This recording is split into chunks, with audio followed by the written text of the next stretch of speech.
అలా స్టార్ట్ అయిన వ్యక్తి మేము వకీల్ సాబ్ నా నిర్మాత కూడా అయినా. ఎలాంటి నిర్మాత అంటే నేను బాగా కష్టాల్లో ఉన్నప్పుడు డబ్బులు లేవు నా దగ్గర, పేరు ఉంది కానీ డబ్బులు లేవు, మార్కెట్ ఉందో లేదో తెలియదు. అలాంటి పరిస్థితుల్లో వచ్చి వకీల్ సాబ్ అనే సినిమా నాతో తీసి ఈరోజు జనసేన పార్టీ నడపడానికి ఇంధనంగా పనిచేస్తుంది వకీల్ సాబ్ సినిమా, దాని నిర్మాత దిల్ రాజు గారు. సో మనస్ఫూర్తిగా వారికి నా ధన్యవాదాలు. అలాగే రామ్ చరణ్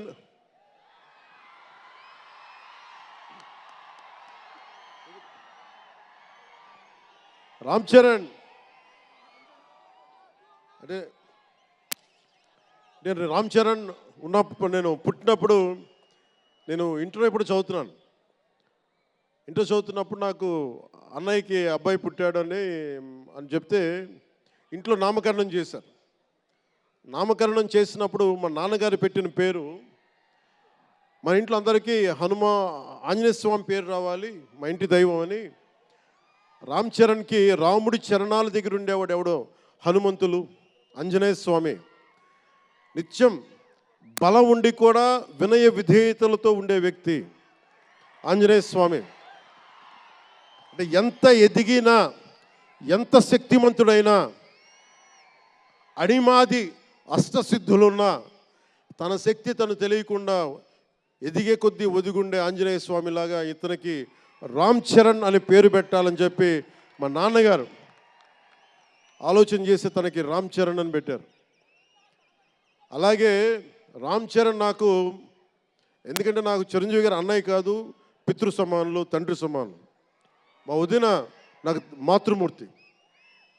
సో నాకు రామ్ చరణ్, నేను బాబాయ్ వీటన్నిటికంటే కూడా నాకు ఎప్పుడు ఒక తమ్ముడు.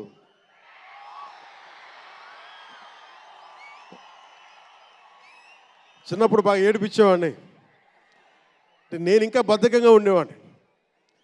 అంటే కరెక్ట్గా చెప్పాలంటే నేను తమ్ముడు సినిమాలో నా క్యారెక్టర్ లాగా ఉంటే, రామ్ చరణ్ 7 ఏళ్ల వయసు, నా రెండో కొడుకు అంత వయసు ఉండేది. ఇప్పుడు ఆ వయసులో తెల్లవారుజామున చలిలో హార్స్ రైడింగ్ నేర్చుకోవడానికి మొత్తం ఆ హెల్మెట్తో పాటు అన్నీ పెట్టుకొని, షూస్ అన్నీ సర్దుకొని రాత్రే నేను సోఫాలో పడుకొని ఉంటే వచ్చి పాపం నన్ను లేపి, ఇంకా నేను పడుకునేవాడిని, తను రెడీ అయిపోయి నన్ను లేపి ఒకసారి నేను దింపాల్సి వచ్చేది.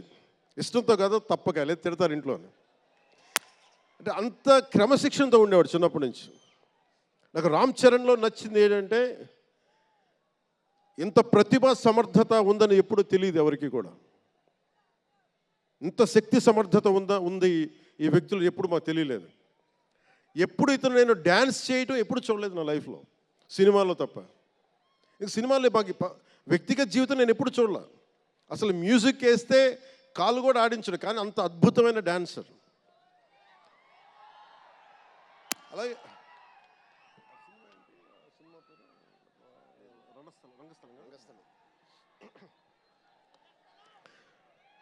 రంగస్థలం గురించి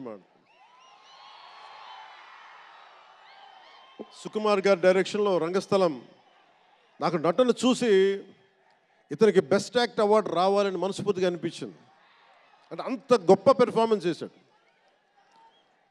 భవిష్యత్తులో ఇతను ఉత్తమ నటుడు కూడా కావాలి, ఉత్తమ నటుడు అవార్డు అందుకోవాలి. ఎందుకంటే తనకి ఇక్కడ పెరగల, ఆంధ్రాలో పెరగల, కీలకమైన సంవత్సరాలన్నీ తమిళనాడులో పెరిగాడు, కొంత హైదరాబాద్లో, తెలంగాణలో పెరిగాడు. ఇక్కడ గోదావరి జిల్లాల తాలూకు భావాలు, కల్చరు ప్రత్యక్షంగా ఎప్పుడు చూడాల. అవన్నీ తెలియకుండా ఆ క్యారెక్టర్లో ఇమిడిపోయి కొన్ని తరాలుగా గోదావరి తీర ప్రాంతంలో పుట్టిన వ్యక్తిగత యాక్ట్ చేసిన విధానం చూస్తే నాకు అమితంగా నాకు నచ్చింది.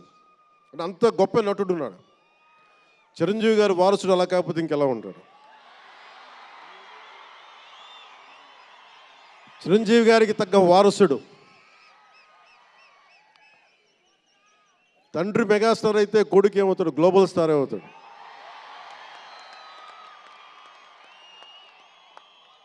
చిరంజీవి గారిని ఎందుకు అంటే ఎక్కడ గుర్తు పెట్టుకోవాలంటే అంటే నాకు మా అన్నయ్య అంటే ఎందుకు గౌరవం,